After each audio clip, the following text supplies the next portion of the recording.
Antes de começar o vídeo, eu quero pedir a você que acompanha o Blog da Cidadania que se inscreva no nosso canal. Curta e compartilhe os nossos vídeos, acione o sininho das notificações, que assim você nos ajuda a fazer o nosso trabalho. E vamos ao vídeo.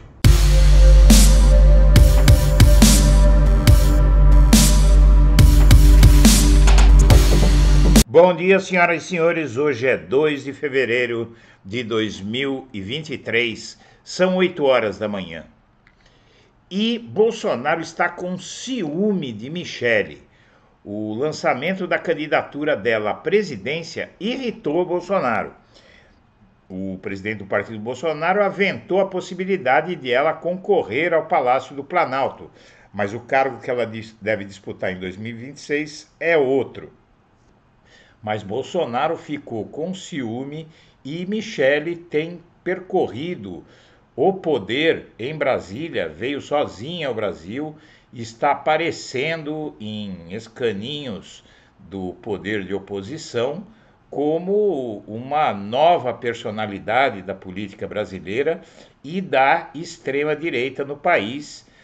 E isso está irritando Bolsonaro porque ele já é descartado de antemão pelo PL para disputar a presidência em 2026. Ou seja, o partido do Bolsonaro já o descartou, ou está descartando, ou pelo menos admitindo que ele tem a possibilidade de não poder disputar a eleição de 2026. Ou seja, dizendo à sociedade, com esse anúncio de uma eventual candidatura da Michele, que o Bolsonaro corre mesmo o risco de ficar inelegível, e isso é algo que não deveria ser feito por um aliado, não é? E a própria Michele está dando vazão a esse tipo de discurso, porque, convenhamos, se ela pudesse livrar de Bolsonaro, melhor para ela, né? E Jair Bolsonaro fez chegar a lideranças do partido dele a sua chateação com a atitude de Valdemar Costa Neto de lançar Michele à presidência. Integrantes do partido afirmaram que com a atitude o ex-presidente se sentiu rifado e desprestigiado e que está com ciúmes. Membros do PL relataram que o ex-presidente costuma ser consultado antes que qualquer convite ou pedido seja feito à sua esposa. E por que é que Bolsonaro está com ciúmes? Como muitos podem pensar, ele não está com ciúme da Michele com o Valdemar Costa Neto, uma dupla sobre a qual pesam várias versões aí para maiores de idade. Não é isso, ele está com ciúmes também porque Michele é que deveria ter dito ao Valdemar que não aceita esse tipo de especulação e que ela não quer ser candidata a presidente em 2026 e que o candidato vai ser o marido dela, não é? É evidente que quando Valdemar Costa Neto fez esse anúncio, ela sabia que o anúncio estava sendo feito.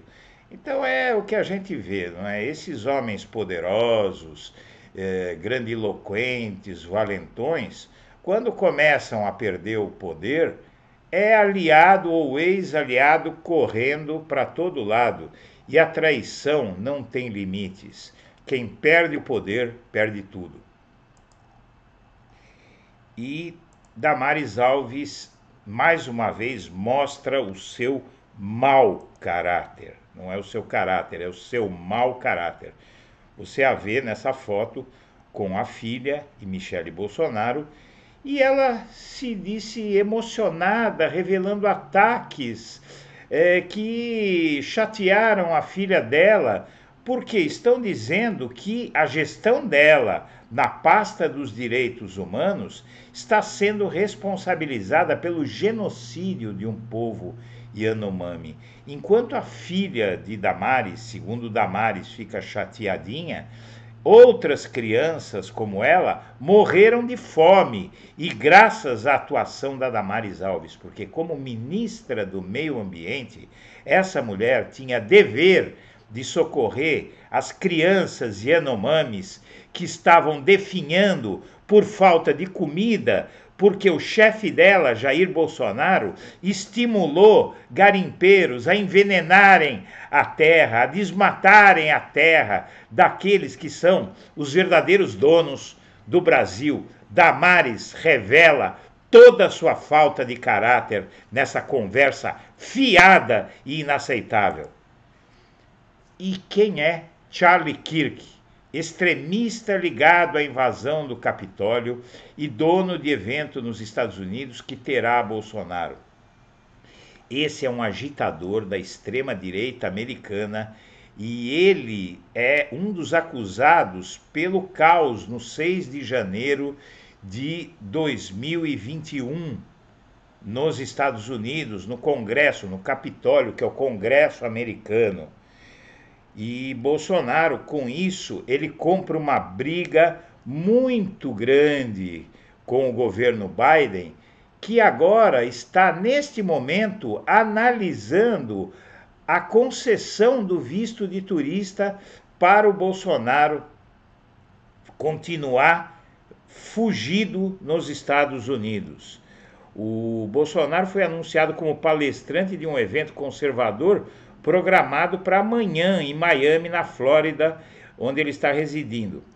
O Brasil tornou-se um campo de batalha fundamental no confronto global entre o poder do povo e a tirania de uma máquina globalista corrupta, escreveu o Bolsonaro no melhor estilo Ernesto Araújo, ao anunciar sua participação no evento Poder do Povo, do que eles chamam de povo, que é um bando de extremistas nazistas de direita. O ex-presidente americano Donald Trump já participou de eventos promovidos por essa organização do tal Kirk. E aqui você tem a fala do sujeito, não é? Nesse evento nos Estados Unidos. E ele nasceu em Chicago e ficou conhecido desde 2012 por essa militância no extremismo de direita. E a reeleição de Pacheco diminui o poder de barganha de Lira junto a Lula. E isso é extremamente positivo, porque o Lira teve uma vitória incrível na Câmara dos Deputados. Ele praticamente igualou o feito de João Paulo Cunha em 2003, em fevereiro de 2003, quando ele conseguiu praticamente todos os votos dos deputados para virar presidente da Câmara. E Lira, a gente sabe que é um camaleão e ele vende o seu apoio a quem pagar mais, e tê-lo ao lado é uma ameaça, vai ser uma ameaça constante para o Lula nos próximos 2 anos. E aqui o Bolsonaro é aconselhado a falar gratuitamente em palestras nos Estados Unidos por uma razão muito simples. Ele não pode exercer atividade remunerada nos Estados Unidos. E as palestras que ele começou a dar, já a primeira palestra que ele começou a dar, cobrou ingressos de $50. Se o governo, se a imigração, na verdade, norte-americana, souber que 1 centavo desse dinheiro, desses ingressos, foi para o bolso de Bolsonaro, o bolso de Bolsonaro, o dono desse bolso será sumariamente deportado. Não é? E segundo os Estados Unidos costumam fazer com deportados, ele sairá de lá algemado. Os advogados dele estão pedindo para que ele não cometa a loucura de chegar sequer perto desse dinheiro e de anunciar em todas as palestras que elas vão ser gratuitas, porque se ele mentir, a situação vai ficar pior ainda. E o Podemos, o partido do Dallagnol, já negocia apoio a Lula.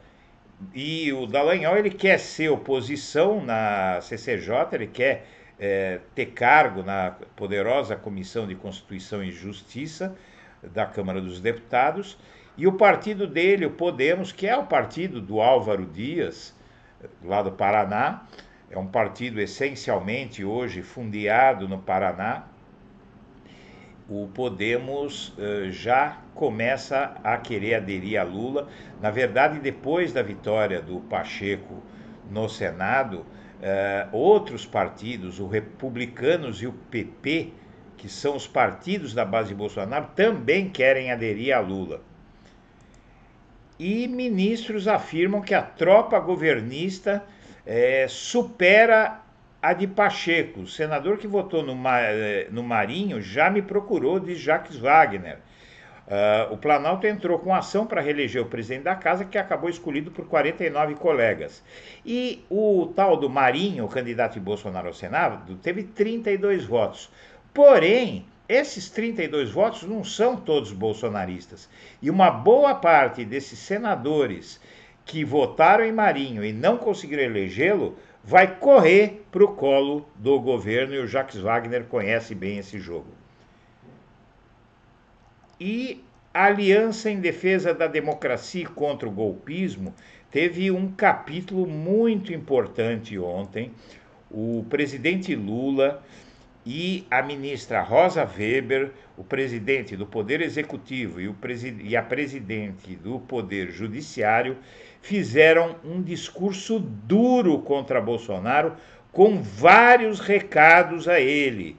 Os convidados para a sessão de reabertura do STF foram presenteados com um bottom, onde, sobre um fundo amarelo, estava escrito "Democracia inabalada". A frase batiza uma campanha criada pelo próprio tribunal, no momento presidido por Rosa Weber, em resposta aos atos de vandalismo bolsonaristas praticados em 8 de janeiro. Rosa é uma ministra em poucas palavras, ela só fala nos autos. E quando fala, aí se alonga, e na maioria das vezes seu voto só é decifrado nos últimos parágrafos. Mas ontem não foi assim. No trecho mais aplaudido do seu discurso, ela disse com a maior clareza: "Assevero em nome do Supremo que, uma vez erguida da justiça clava forte sobre a violência cometida em 8 de janeiro, os que a conceberam, os que a praticaram, os que a insuflaram e os que a financiaram serão responsabilizados com o rigor da lei nas diferentes esferas". E essa parte do discurso sobre os que conceberam, ou seja, sobre os que planejaram e pagaram, financiaram aqueles ataques, ao falar disso, ela deve, como foi entendido por todos os analistas, ter se referido a Bolsonaro. Diz aqui a matéria que na hora que ela disse isso, o telefone deve ter tocado de imediato lá na Flórida, onde está o Bolsonaro. E Rosa pregou uma aliança. E, na verdade, foi a senha para que o Lula dissesse a mesma coisa. E o Pacheco também. Então, o Lula, o Pacheco e a Rosa Weber, os presidentes dos 3 poderes da República, a presidenta do Judiciário, o presidente do Executivo e o presidente do Legislativo, mandaram recados muito específicos para Bolsonaro. E o que esperar do Congresso com a recondução de Lira e Pacheco? Parlamentares do PT e do PL consideram o quadro das eleições, especialmente no Senado, como sinal de uma relação com margem de manobra estreita para o Executivo.